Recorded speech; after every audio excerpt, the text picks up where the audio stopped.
Donald Trump took fresh aim at Late Night with Seth Meyers Saturday afternoon, blasting the NBC host in a new Truth Social post that accused Meyers of being 100% anti-Trump, which is probably illegal. Seth Meyers of NBC may be the least talented person to perform live in the history of television, Trump wrote. In fact, he may be the worst to perform, live or otherwise. Why does NBC waste its time and money on a guy like this? No talent, no ratings, 100% anti-Trump, which is probably illegal.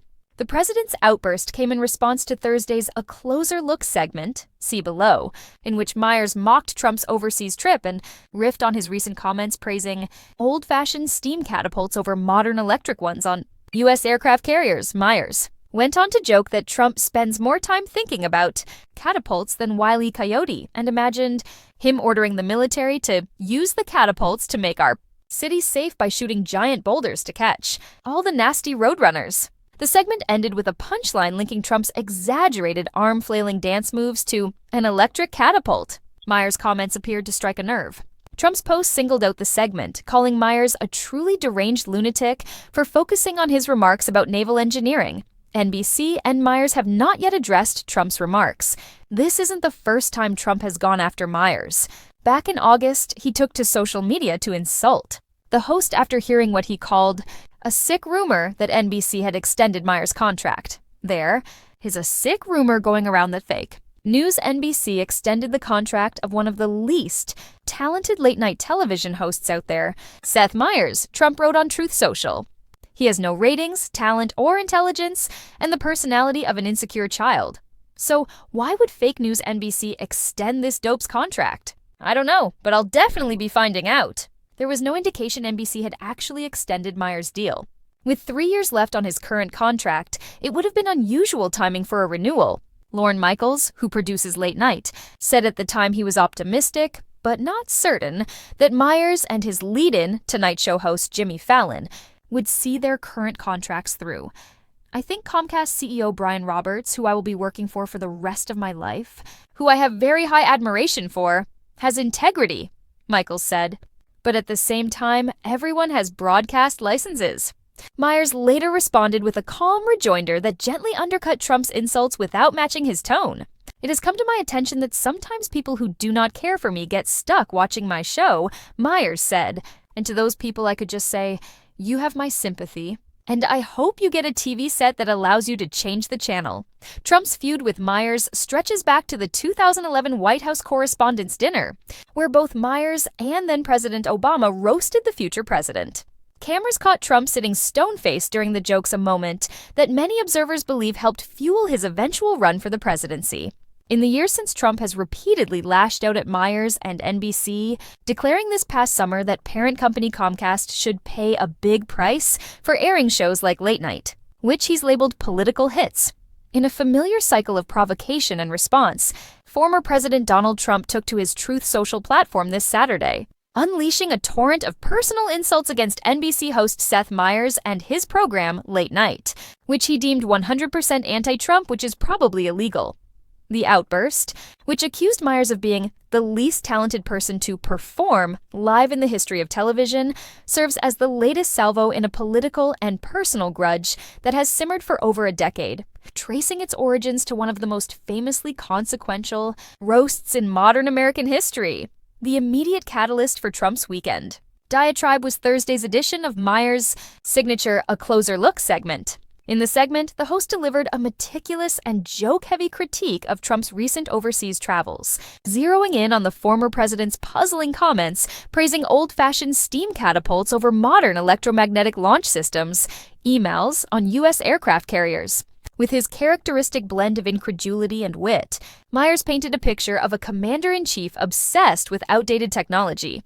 He spends more time thinking about catapults than Wile E. Coyote, Meyers quipped, launching into a satirical bit where he imagined Trump ordering the military to use the catapults to make our cities safe by shooting giant boulders to catch all the nasty roadrunners. The segment culminated in Meyers linking Trump's exaggerated, arm-flailing dance moves at a recent rally to the jerky motion of an electric catapult, a punchline that apparently struck a particularly raw nerve. Trump's response was swift and vitriolic.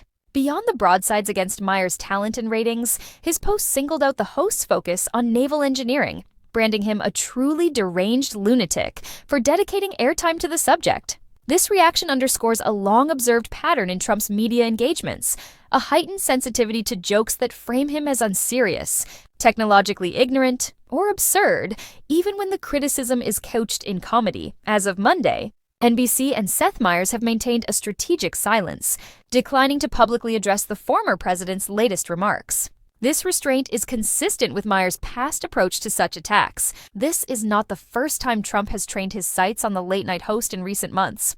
Back in August, a similar social media storm erupted after Trump caught wind of what he called a sick rumor that NBC had extended Meyers' contract. There is a sick rumor going around that fake. News NBC extended the contract of one of the least talented late-night television hosts out there, Seth Meyers. Trump wrote on Truth Social at the time. He has no ratings, talent, or intelligence, and the personality of an insecure child. So why would fake news NBC extend this dope's contract? I don't know, but I'll definitely be finding out. Industry reports at the time indicated there was no truth to the rumor. With 3 years still remaining on his current contract, a renewal would have been highly unusual. The speculation, however, prompted a public comment from Lorne Michaels, the legendary producer of Late Night and Saturday Night Live. Michaels expressed tempered confidence in Meyers' future, while subtly acknowledging the precarious nature of broadcast television under corporate ownership. I think Comcast CEO Brian Roberts, who I will be working for the rest of my life, who I have very high admiration for, has integrity, Michaels stated, carefully navigating the corporate hierarchy. But at the same time, everyone has broadcast licenses. The comment was a veiled reference to the constant political pressure and threat of regulatory scrutiny that networks face, often amplified by Trump's public threats.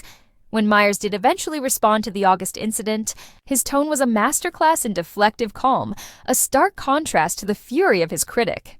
It has come to my attention that sometimes people who do not care for me get stuck watching my show, Meyers told his audience with a wry smile. And to those people I could just say, you have my sympathy, and I hope you get a TV set that allows you to change the channel. The response was widely praised for its understated effectiveness, refusing to engage on Trump's terms while gently mocking the very idea of being a captive viewer. To understand the depth and persistence of this feud, one must look back to April 30th, 2011. That evening, at the White House Correspondents' Dinner, Seth Meyers, then the head writer and Weekend Update anchor on SNL, stood at the podium as the event's featured entertainer. Seated just a few feet away was Donald Trump, then a reality television star and prominent purveyor of the birther conspiracy theory, questioning President Barack Obama's citizenship. Meyers, with Obama himself frequently laughing along, delivered a series of blistering jokes aimed directly at Trump. Donald Trump has been saying he will run for president as a Republican, Meyers joked at the time, which is surprising, since I just assumed he was running as a joke.